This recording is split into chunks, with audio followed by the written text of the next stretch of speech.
for a very small discussion. Yeah. Maybe you could share what are the first findings, first highlights after the first sessions of the conference?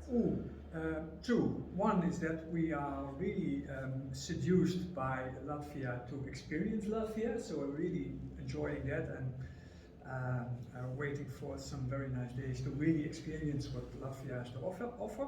The second thing is that in the morning we had a very intensive but very useful discussions about multimodality, because that has a future. If you look at what the customer wants, they want to use several kinds of modalities, not only flying, not only car, but a combination of that. And we discussed that. That was very useful. So maybe you could share what are the main future elements if we talk about modality transportation. The main element is that for us, from a travel industry perspective, we really sympathize with the initiative, but there are some aspects which we don't like. There are some loose ends, especially if you look at the role of airlines, because at the moment they are exempted from this new initiative. And we would like to think, and we would like to propose that also that every stakeholder is part of this initiative.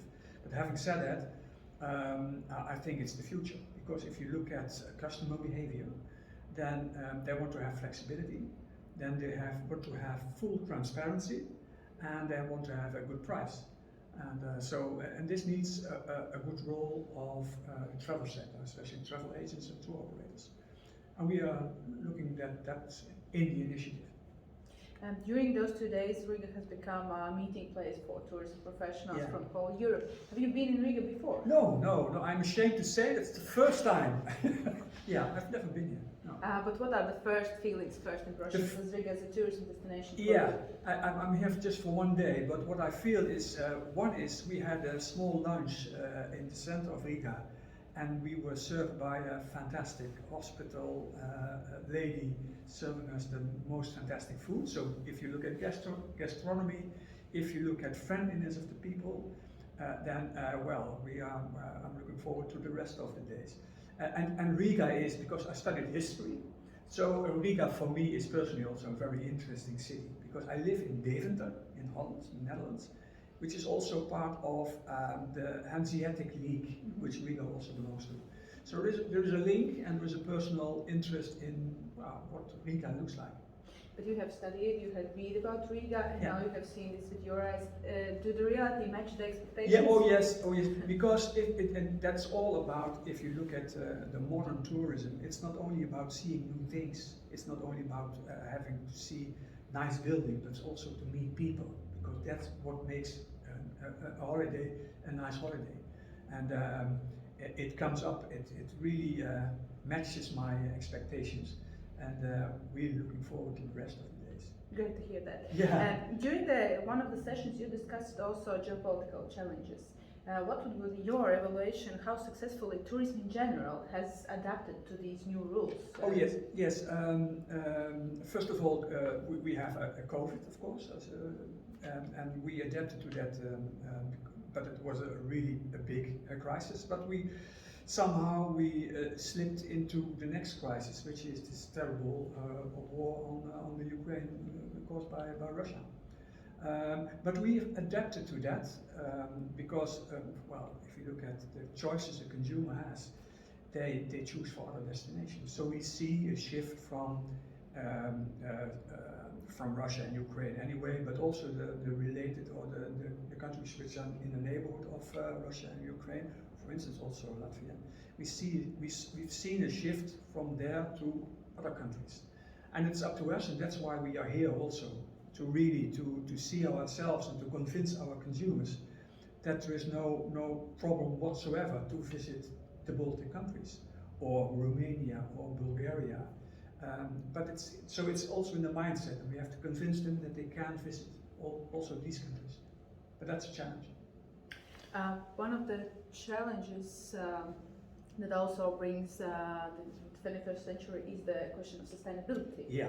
Maybe you can comment what are the things that we need to take into account if we talk about more sustainable tourism. Oh, if you look at the top 10 priorities and the top 10 trends in tourism and travel, then the first 8 or the first 4, when you have the top 5, are sustainability. Sustainability is, if you look at the future-oriented tourism, then for me that's a more sustainable kind of tourism, because it's up to us to minimize the negative impacts and to maximize the positive impacts, which also are there, positive impacts of tourism. And that's a challenge. But if we don't do that, then the image of tourism will really decrease. And so it's up to us to fulfill this role. And for us as intermediates, we offer products from all over the world to consumers. It's to be transparent in the things we do.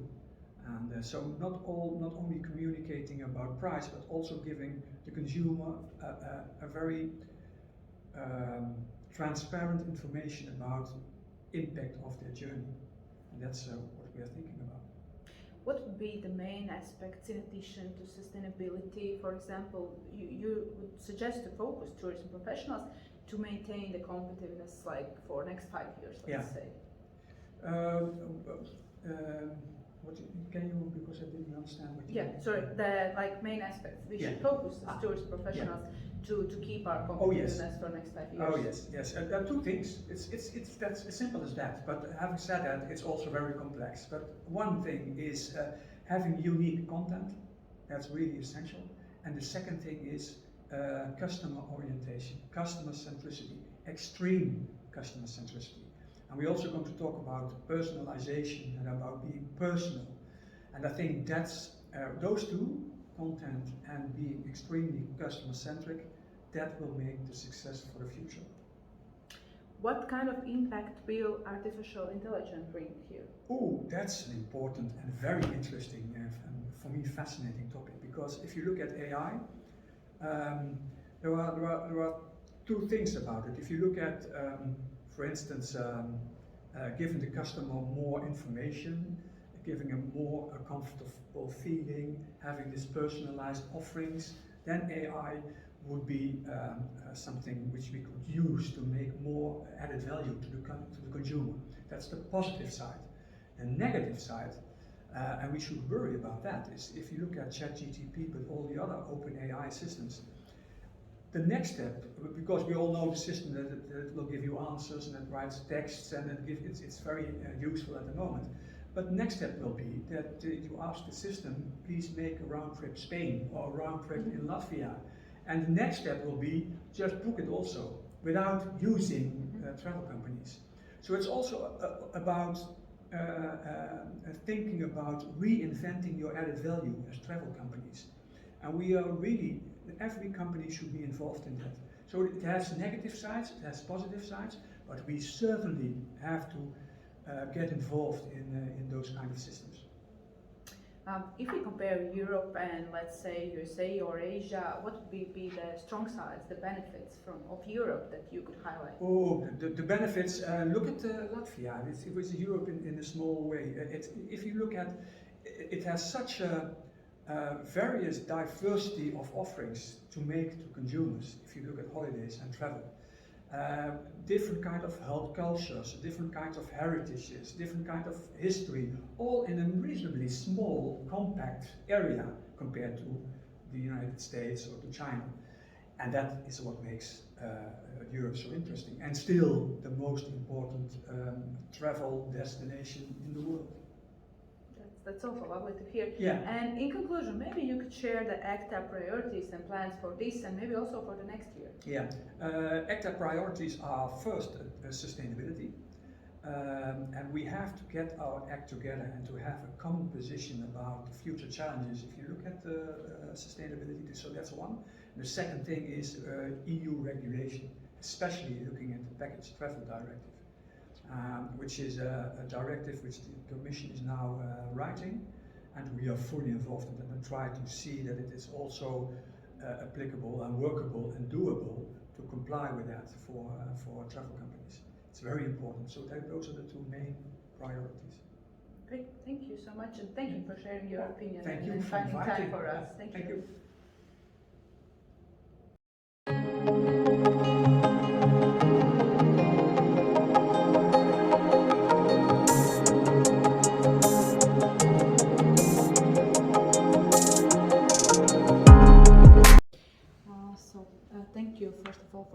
the time to meet us and for the small discussion with us. Almost everybody in Latvia follows the events in Ukraine, and we are trying to help as much as we can, each of us. And how's your feelings being here in Riga today?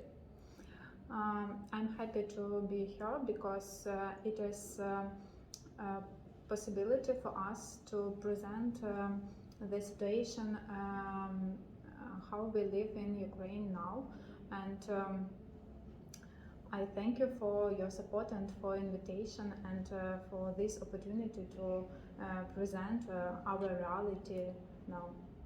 What's happening with tourism in Ukraine now? Has it stopped like fully, or still something is happening? Could you maybe share a bit?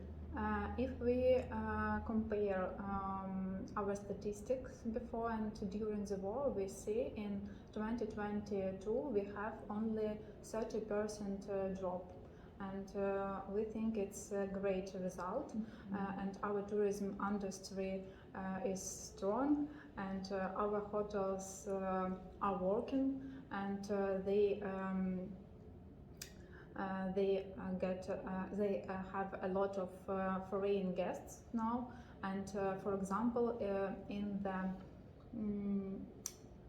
the last year in Lviv, we had almost 600 conferences with foreign guests, and I think it is great results for us. But unfortunately, our south part of Ukraine, part of them are occupied now, and of course the tourism industry here are stopped. Do Ukrainians travel now, and if they do, what are the countries that they are approaching? Firstly, yes, a lot of Ukrainians travel inside Ukraine because our men don't have opportunity to go abroad, and they have rest with their family in Ukraine. And also we have a lot of foreign volunteers and guests from other near country, and from USA a lot of tourists, visitors. Yes. After Ukraine will win, what are the plans regarding the tourism? Do you see how the time period for restructuring of tourism, what would be in your opinion? How fast you can do that? Now we are preparing for it. We are working with airline connection with different countries, and we have marketing strategy for outside for different countries. And we are waiting a lot of tourists, of course, because Ukraine now is very famous. It's a very huge price for it. But about Ukraine now, all people know where is Ukraine. Yeah, we actually wanted to ask about that. Because of the war now, whole world knows where is Ukraine, and do you think it will help for tourism in future? Yes, of course. And now we are working also with memorialization, and we create memory roads, because we understand that a lot of people want to see this place where were different war actions. And for example, Bucha, Irpin, Kyiv region, they have already prepared these roads, and they are ready to receive foreign tourists and told them all this information. So basically, these places now are ready to visit. Yes. To kind of get visitors. And we are also working with Kherson region, with Chernihiv region, and all of them want to prepare, and they are ready, and they are waiting tourists, and we want to show our heroism. And do you have some information? What are those countries that people are interested now to come to these regions that you mentioned? We know that a lot of people in different countries think that Ukraine is dangerous place, very dangerous, and a lot of people avoid even Poland because it is closer to Ukraine. But I live in Kiev, and I'm from Kherson region, from Novakhovka, and now I live in Kiev. And every night we have air alarm. Every night we have drones, missiles, and something like that.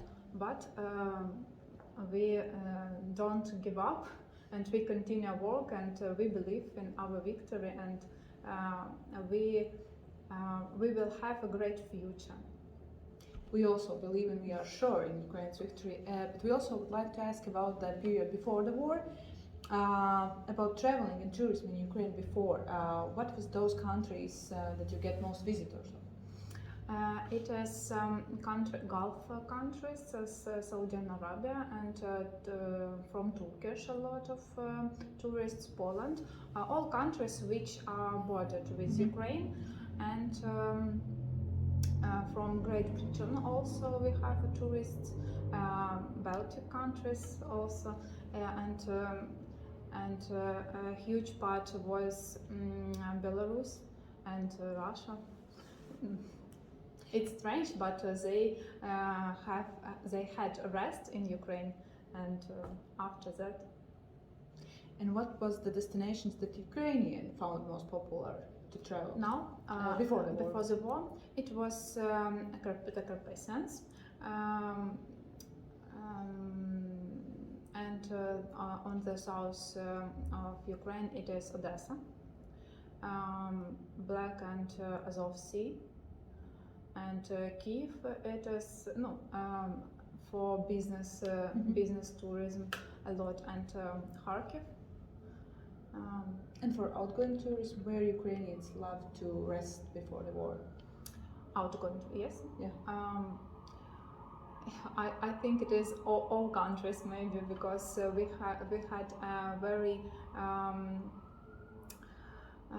wide connection airline, and it was be very easy to get to other cities inside Ukraine and outside, yes. And maybe all Ukrainians traveled a lot. That's great to hear that. And so regarding your visit now here in Riga, what are the plans? What you'd like to see here and to visit some kind of places? To be honest, it's my first time in Latvia and in Riga, and I'm impressed.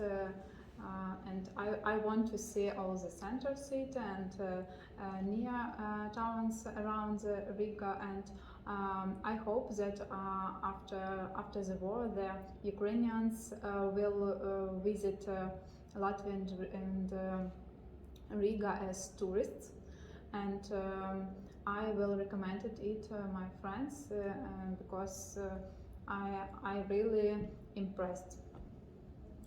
And your expectations for, you have read about Riga, probably seen somewhere, and that do expectations match the reality when you're here now?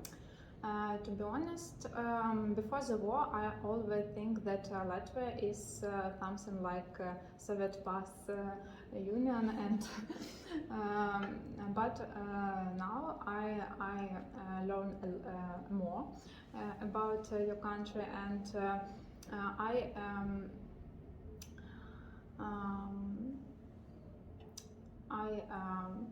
what's the first impression about Latvians as a nation? It is a historical town, because when I arrived, I go to the street on the street, and it's beautiful historical buildings, and I want to go to the coast also, and I think it will be a beautiful view.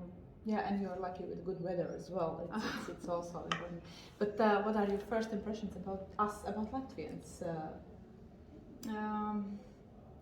I feel that you're very close and open people, and I think our Ukrainians and you can build great relationships, and I feel and I see that you're great people, and it's beautiful. Thank you so much. Then we can wish only a fast victory for you and Slava Ukraini. Thank you. Героям слава. Дякую.